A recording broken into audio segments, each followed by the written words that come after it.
अलीगढ़ की सबसे ज्यादा ऊंची जगह पर स्थित जामा मस्जिद, जहां से पूरा शहर आईने की तरह साफ दिखाई देता है। यही कारण है कि जिस जगह मस्जिद स्थित है उस जगह को ऊपरकोट के नाम से जाना जाता है। इसे हजरत नवाब साबत खान मुगल तातार जंगे बहादुर ने बनवाया था। साबत खान गवर्नर भी रहे थे। मस्जिद निर्माण की शुरुआत 1714 में हुई थी और यह 1741 में बनकर तैयार हुई। अलीगढ़ शहर के बीचों बीच स्थित अलीगढ़ की जामा मस्जिद वैसे तो बहुत सारी खास बातों को समेटे हुए है। मस्जिद अपनी खूबसूरती के साथ साथ सोने के जखीरे के लिए भी काफी प्रसिद्ध है। मस्जिद परिसर में एक बार में 5000 लोग नमाज अदा कर सकते हैं। मस्जिद के शाही इमाम बताते हैं कि मस्जिद की गुंबदों में इतना सोना मौजूद है कि कोई अंदाजा भी नहीं लगाया जा सकता। मस्जिद के ऊपर लगी करीब 8 से 10 फुट लंबी 3 मीनारें मुख्य गुंबद पर लगी हुई हैं। तीनों गुंबद के ऊपर बराबर में बने एक एक गुंबद पर छोटी छोटी 3 और मीनारें लगी हुई हैं। मस्जिद के गेट और चारों कोने पर भी छोटी छोटी मीनारें हैं। सभी मीनारें सोने की हैं। जामा मस्जिद इंतजामिया कमेटी के शाही इमाम बताते हैं कि आज से कुछ साल पहले मस्जिद की सबसे छोटी मीनार की मरम्मत कराई गई थी। उस दौरान सोने को परखने के लिए 2 अलग अलग पारखियों से जांच कराई गई थी।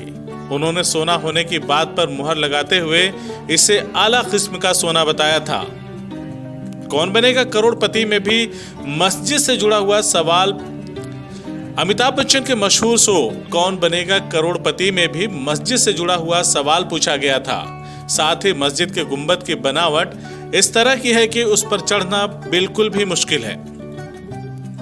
गुंबद पर सीप और खास रंग के रंगीन पत्थरों का लेप किया गया है जो इंसान को चढ़ने में विचलित करते हैं। वहीं अगर बात जामा मस्जिद में वजू खाने की जाए तो वजू खाने के तालाब का पानी मस्जिद से लगभग 2 किलोमीटर दूर स्थित सुरजीत टाकिश पर निकलना बताया जाता है। फिलहाल इस तालाब की हालत सही नहीं है।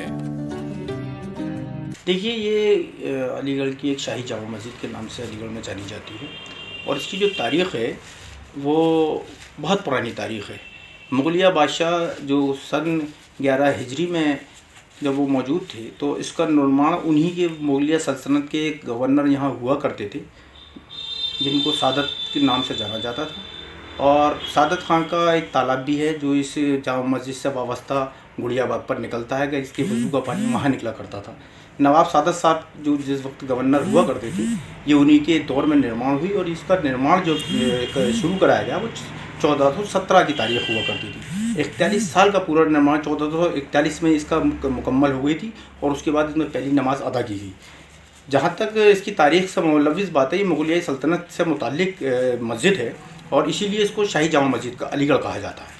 ये ऊपरकोट बालाई किला पर मौजूद है जहाँ शहर का सबसे ऊंचा इलाका है। अगर आप जाकर इसकी हदों और उसको देखें तो इसके ज़ाब्ते के ऊपर ये बताया जाता है कि जामा मस्जिद की पहली सीढ़ी जिस पर पानी अगर कभी अलीगढ़ में आता है तो वो हमारे यहाँ जो अलीगढ़ में घंटाघर है उसकी मीनार तक पहुँचेगा। यानी ये इतनी ऊंचाई पर है कि इसकी पहली सीढ़ी को जब वो पानी के अंदर डूबेगी तब जो घंटाघर मौजूद है उसकी बुर्ज पर वो पानी होगा। तो ये सबसे ऊंची जगह पर मौजूद है।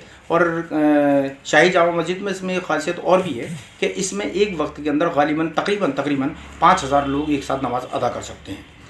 इसकी अंदर से जो इसके हौज से और मुतालिक चीज़ें जो पानी आया करता है उसके लिए भी एक बहुत बड़ा नाला तामीर कराया गया। ये एक ऐसा निर्माण है जो कि शायद अगर आप तारीख़, आर्कियोलॉजी और सर्वे ऑफ इंडिया इसको देखें, ASI वाले अगर इसको चेक करते हैं तो उनके लिए एक बड़ी बुनियाद बनती है कि इसकी जो पानी निकल कर जाता है सादत साहब के तालाब में जो सुरजीत टॉकीज़ के पीछे निकला करता था वो एक अंडरग्राउंड तालाब नाली के ज़रिए बनाया गया। दूसरी इसकी सबसे बड़ी खासियत ये है कि अभी इसके बारे में पुख्तगी कोई सबूत हमारे पास लिखत में नहीं है, लेकिन ये ज़रूर कहा गया है कि ये एशिया की सबसे पहली मस्जिद है जिसके अंदर सबसे ज़्यादा सोना लगा हुआ है। अब वो उसकी बुनियाद किस तरह से है ये अभी कुछ नहीं कहा जा सकता, लेकिन ये ज़रूर है कि इसके मुतालिक एक बहुत बड़े प्रोग्राम में एक बड़े एंकर के ज़रिए सवाल पूछा गया था कि एशिया की वो कौन सी इबादत गाह है जिसमें सबसे ज़्यादा सोना लगा हुआ है। तो उसमें जो विकल्प दिए हुए थे उसमें से चौथे विकल्प पर जो सही आंसर था वो अलीगढ़ की जामा मस्जिद के लिए था। तो ये हमारे लिए एक फ़ख्र की बात है कि एशिया की एक ऐसी इबादत गाह हमारे शहर में मौजूद है जो कि सबसे बड़ी एशिया के अंदर सोने से मुलव्विस जो लबरेज इमारत है वो हमारे पास है। जी, जामा मस्जिद तकरीबन 300 साल पहले इस मस्जिद की तामीर हुई थी। मुगलिया ख़ानदान के आखिरी का दौर चल रहा था। मोहम्मद शाह रंगीले यहाँ पर उस ज़माने में बादशाह थे और उनके ज़माने में इस पूरे इलाके के जो गवर्नर थे नवाब साबित अली ख़ान, तो उनके ज़माने में इस मस्जिद की बुनियादें पड़ी थी। 1742 में इस मस्जिद को तामीर की थी। तो गोया 300 साल पहले इस मस्जिद को तामीर की। इस मस्जिद की तामीर में बहुत सच्चा प्रक्रिया है, तो कोई शक नहीं है। सेजरिया है, बहुत शानदार किस्म बनूंगी है, बीच में खोस भी है और इसकी बुलंद बालत है, मीनार और गुंबद है, इसमें सोना भी चढ़ रहा है। हतमी तौर पर हम ये नहीं कह सकते इसमें सोना है, लेकिन क़यास यही है कि खासा सोना है और ये अक्सर बेशतर सवालात उठते रहे हैं।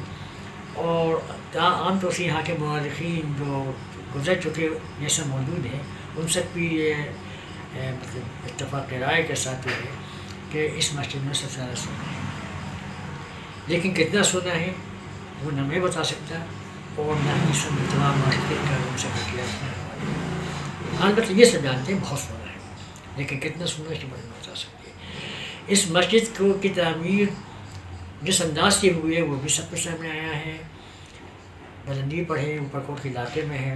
और इस मस्जिद की एक बड़ी ख़ुसूसियत ये है कि आप जब अलीगढ़ के हुदूद में दाखिल होते हैं तो चाहे शिमाल से दाखिल हो, चाहे जनूब से दाखिल हो, चाहे मशरक़ से दाखिल हो, चाहे मग़रिब से दाखिल हो, जामा मस्जिद की बुलंदवार बुर्जियाँ जो है आपको दूर से नजर आ जाएंगी। वो आदमी समझ लेगा कि ये कि हुदूद में दाखिल हो रहे हैं।